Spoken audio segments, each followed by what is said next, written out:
Hi everyone. So I recorded this once before, but it just was not good. So I re-recorded this morning around 7 o'clock, and hopefully I can get this up for you. So it's just a little get ready with me on some new stuff that I got myself for my birthday.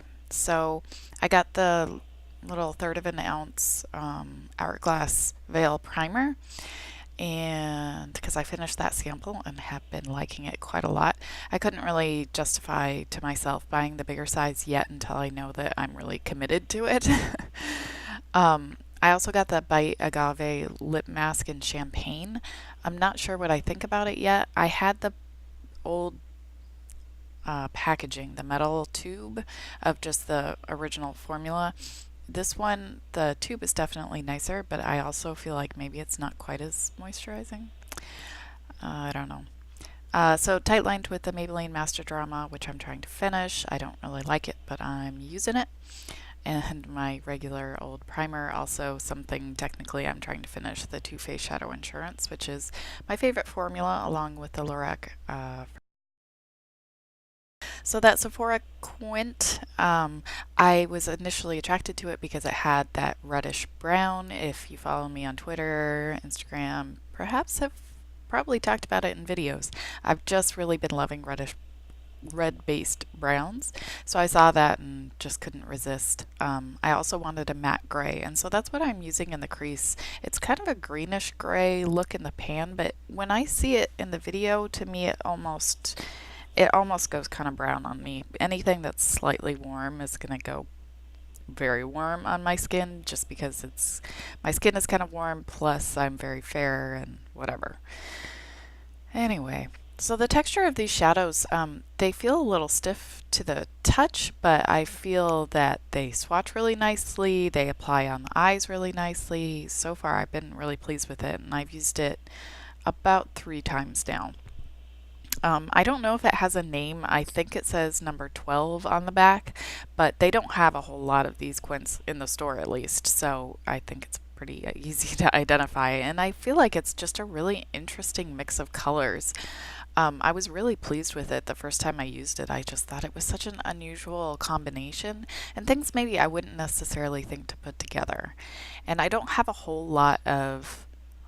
really have any good matte grays, and so that was something that I was really interested in. And overall, like I say, I'm really pleased with what I got. So, I was having some blending issues this morning.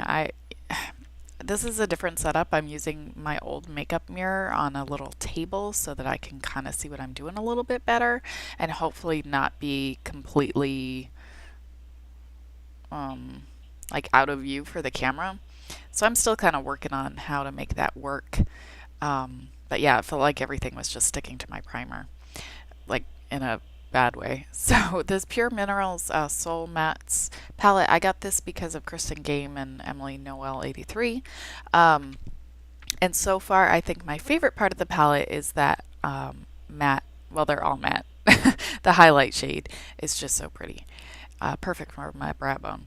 So this Urban Decay Moondust shadow in Solstice is one of the prettiest shadows I've ever seen. I swatched all these Moondust shadows because I didn't know anything about them, hadn't read any reviews or anything, and I saw the colors and thought this is, I like duochromes a lot, and this seems really right up my alley. I feel like Solstice had the best glitter. It has a ton of glitter and it's all very small. And it has a really good dramatic shift between the colors. So it's like a really rosy pink, and then it has this super bright kind of bluish teal, um, but lighter, not like Matte Club type situation. Just kind of that lighter aquamarine color. Oh, it's just so pretty. So pretty.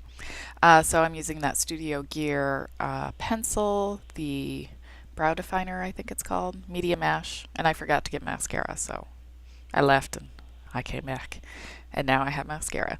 This is that CoverGirl Professional Super Thick Lash, I think it's called.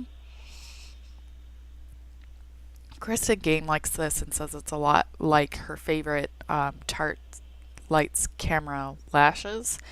Um, I didn't love it at first. I think it's kind of grown on me a bit and I like it better now. It reminds me of the Jordana Best Lash Extreme without the hole in the tube being so large and getting so goopy.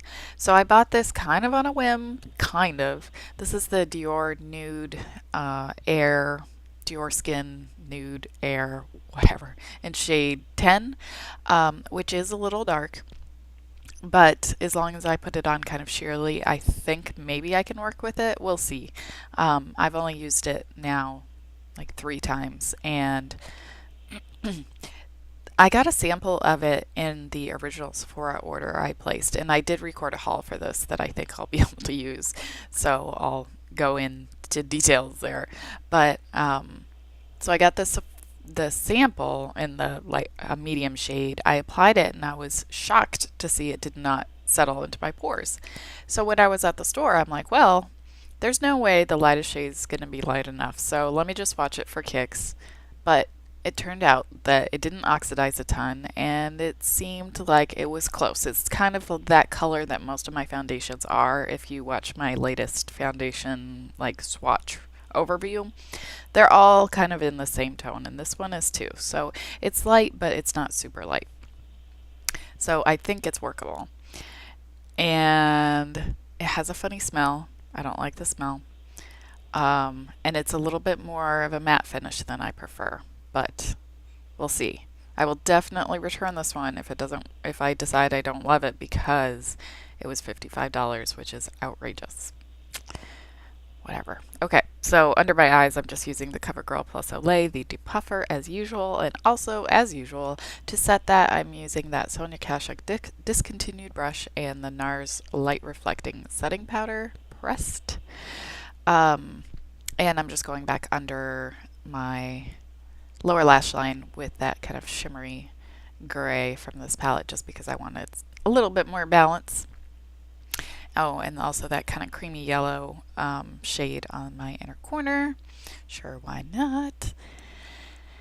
Oh, and try to get a little mascara on my lower lashes, and I forgot to clean up this eye. I totally got goobered mascara all on my lower lash line. Not attractive. Oh yes, so this is my other big kind of purchase, was the Hourglass Ambient Lighting Powder in Diffused Light. So that's the quite shiny pale yellow.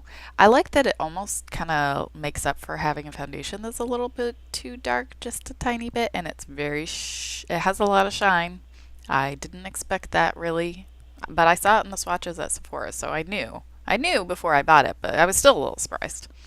On my nails is that Formula X Sheer Strength and Powerful, and I got that thanks to Angie at Vanity Rouge. And on my lips is just the Maybelline Nude Embrace. So thank you so much for watching. I hope you're having a wonderful day, and I'll see you soon.